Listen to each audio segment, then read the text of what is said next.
जय श्री कृष्ण मित्रों। तो आजना विडियोनी अंदर આપણે બનાવવાના છે ચોકલેટ બ્રાઉની। આ ચોકલેટ બ્રાઉની નાના બાળકોને ખૂબ જ પસંદ હોય છે। તો ચલો જઈએ રેસીપી તરફ। બ્રાઉની બનાવવા માટે આપણે સૌપ્રથમ અહીંયા મેરીગોલ્ડના બે 10 રૂપિયાવાળા બિસ્કિટ લીધા છે। ત્યારબાદ અહીંયા સાદો ઈનો લીધો છે। ત્યારબાદ 10 રૂપિયાની જે ડેરી મિલ્ક આવે છે તે આપણે અહીંયા લીધી છે।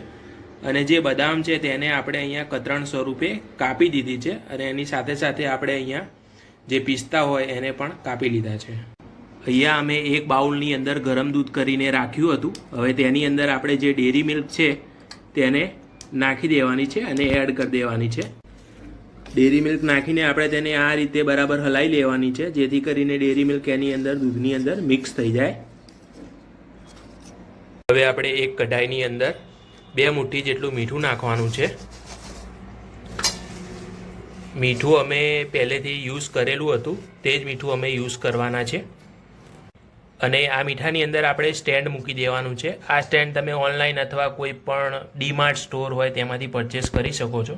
આપણે ગેસ સ્ટાર્ટ કરવાનો છે અને જે કઢાઈની અંદર આપણે મીઠું મૂક્યું હતું તે મીઠાને આપણે પ્રી હીટ કરવા માટે મૂકી દેવાનો છે 10 મિનિટ માટે।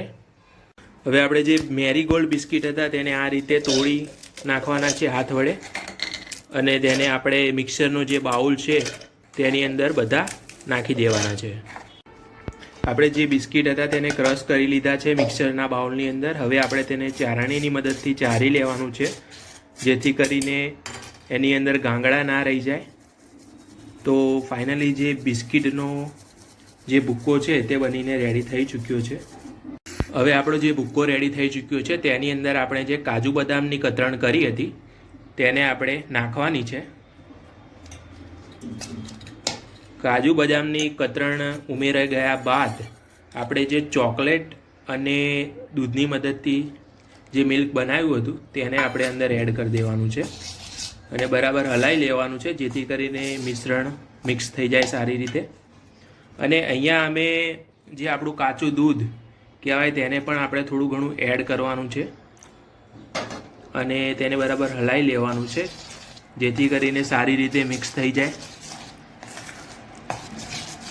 આપણે મિશ્રણની અંદર 1 ચમચી જેટલો અહીંયા કોકો પાવડર યુઝ કર્યો છે। કોકો પાવડર તમને માર્કેટમાં કરિયાણાની દુકાનમાંથી મળી જશે, અથવા કોઈ ચોકલેટ શોપ હોય ત્યાંથી પણ તમને કોકો પાવડર આસાનીથી મળી રહેશે। કોકો પાવડર એડ કરીને થોડુંક દૂધ ઉમેરવાનું છે અને તેને બરાબર હલાવી લેવાનું છે, જેથી કરીને તે સારી રીતે મિક્સ થઈ જાય। આપણે જે મેરીગોલ્ડ બિસ્કિટ નાખ્યા તે મોરા આવે છે તેના માટે આપણે 3 ચમચી જેટલી અહીંયા બોરું ખાંડ ઉમેરવાની છે, જેથી કરીને તેમાં થોડુંક ગળપણ આવે। અને હવે આપણે તેને હલાવી લેવાનું છે, જેથી કરીને ખાંડ જે છે એ બરાબર મિક્સ થઈ જાય। હવે આપણે કેકના ટીનની અંદર આપણે થોડુંક તેલ લગાવી દેવાનું છે। તમે આ ટીન કોઈ પણ કેક શોપ હોય ત્યાંથી પરચેસ કરી શકો છો। અમે કેક શોપમાંથી જ આ ટીન ખરીદ્યું હતું। હવે આપણે તેને સારી રીતે તેલ આ રીતે લગાવી દેવાનું છે, જેથી કરીને નીચે જે બેટર આપણે બનાવ્યું છે તે ચોંટી ના જાય। હવે આપણું બેટર છે તે બરાબર રેડી થઈ ચૂક્યું છે। હવે આપણે તેની અંદર ઈનો જે હતો એ નાખી દેવાનો છે અને તેને હલાવી લેવાનો છે, જેથી કરીને ઈનો બરાબર મિક્સ થઈ જાય। હવે આપણે જે બેટર બનાવ્યું હતું તેને આપણે ટીનની અંદર આ રીતે રેડી દેવાનું છે, અને ત્યારબાદ આપણે જે કતરણ હતી એ કતરણને આ રીતે પાથરી દેવાની છે। કતરણને આ ઉપર રીતે લગાવી દેવાની છે, જેથી કરીને સુંદર લાગે। હવે આપણી જે કઢાઈ હતી તે પ્રી હીટ થઈ ગઈ છે। 10 મિનિટનો સમય લગભગ થઈ ગયો છે।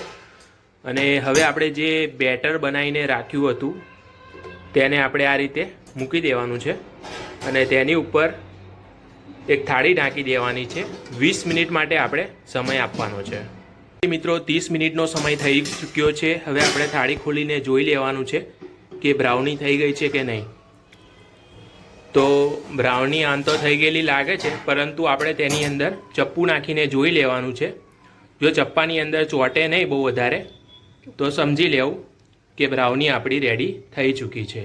તો ફાઇનલી મિત્રો આપણી ચોકલેટ બ્રાઉની રેડી થઈ ચૂકી છે। તમને આ ચોકલેટ બ્રાઉનીનો વિડીયો કેવો લાગ્યો અમને કમેન્ટ કરીને જરૂર બતાવજો, અને ચેનલને લાઇક, શેર અને સબસ્ક્રાઈબ કરવાનું, અને જી હા, તમારા ફેમિલી સાથે શેર કરવાનું ના ભૂલતા।